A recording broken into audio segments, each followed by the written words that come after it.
All right, Dom, so what do you have for your question of the day? I'm sure it's something Nelly Corder related. Go ahead. It's not Nelly Corder related, shocking. for the record. It is, who would you put your money on at the Masters?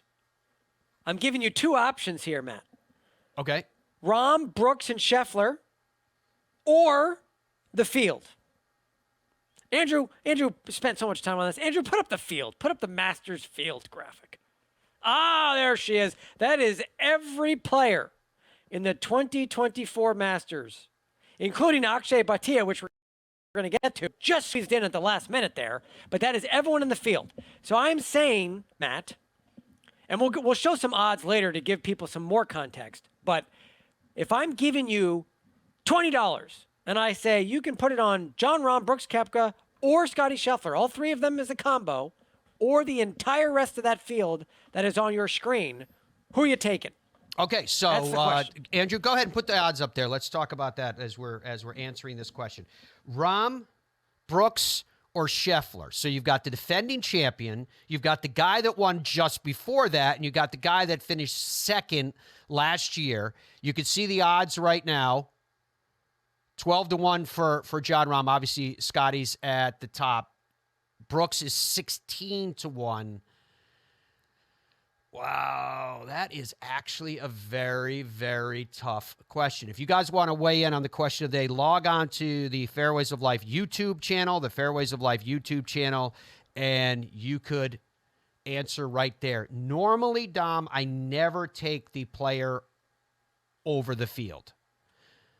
But you've given me three players in blanketed. You've given me Jon Rahm, who Tripp Eisenhower told us last week is going to be coming in with a chip. You've given us Brooks, who is a major machine, and he's been in the mix multiple times at the Masters before. And you've got Scottie Scheffler, who's playing in a Scottie Scheffler sort of way and seemingly has the putting at least worked out. I'm not saying that it's completely fixed, if that's even possible when as a person either is a great putter or they aren't, in my mind, but you can work around it. So all he needs to do is get to at least average to slightly above average. He's coming in 99th in strokes gained putting this week. But remember, that's if you look at those odds, Matt, I took some liberties there. I kind of screwed over Rory and Xander Schauffele if you're looking at those odds.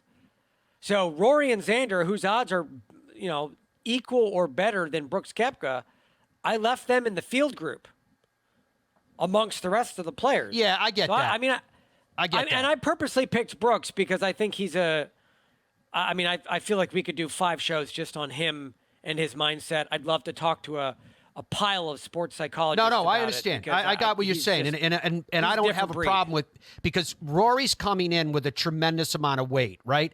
Rory has a good final round, and everybody's like, he finished yesterday, with a 66, and which looked like it was going to be maybe the round of the day until Denny McCarthy shoots a 63, and all of a sudden everyone's like, Rory's going to win the career Grand Slam, but he's coming in with a tremendous amount of weight when you're talking about that. With Xander Schauffele, his primary key performance statistics in 2024 have all gone the other direction. Is he capable of it? Of course he is. There's a lot of players we could talk about in terms of capability of it. So I'm actually going to take, me personally, Rahm, Brooks, and Scheffler. I'm going to take one of those three winning the Masters over the field. What about you?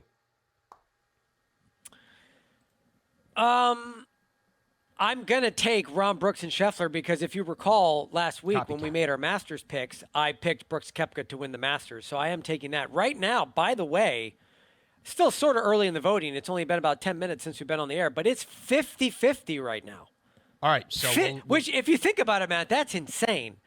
50% of the people, 52% now, are already saying, you know what, we'll take one of these three players over the whole field, which includes Rory. No, that's not your question. They're not taking one of those three players over the field. They're taking all three of those players over the field. That's what changes the question. You're like, I'm going to take Brooks. I think you're going to take Brooks over the entire field? Brooks over the field, yes or no? Yes. But yes, I stand by that. But here's my thing. I don't know nothing. I'm not a mathematician, okay? I That's cannot shocking stress news. this enough. That is just. I cannot stress that enough. But with that as with that as a baseline, that I am not a mathematician. I am not an animal. I don't understand the math, but I would imagine the math heavily favors the field, even in this situation when you're grouping those players together. You built up that huge "I'm not a mathematician" to throw out a celebration of the obvious like that. Anything else you got for me, Dom? You want to go over what the voting is on whether you take Rahm? I want to Brooks, talk about Scheffler everything against Field? forever, but we've got several days to do that. It's at 53% now. People are still going with Rahm, Brooks, and Scheffler. We'll have a chance tomorrow to go more in depth on the odds. We'll do a little bit more focused stuff on the weather. I'd like to Plus, do we're going to to start to hear from discussion people about the golf course. Yes, want to hear from the people. I think Michael East is joining us tomorrow from ESPN, who's on cool. site Our doing buddy Michael. He's doing some of the coverage we're talking about. So there's a lot. There's plenty to go through, and I want to talk about all of it forever. So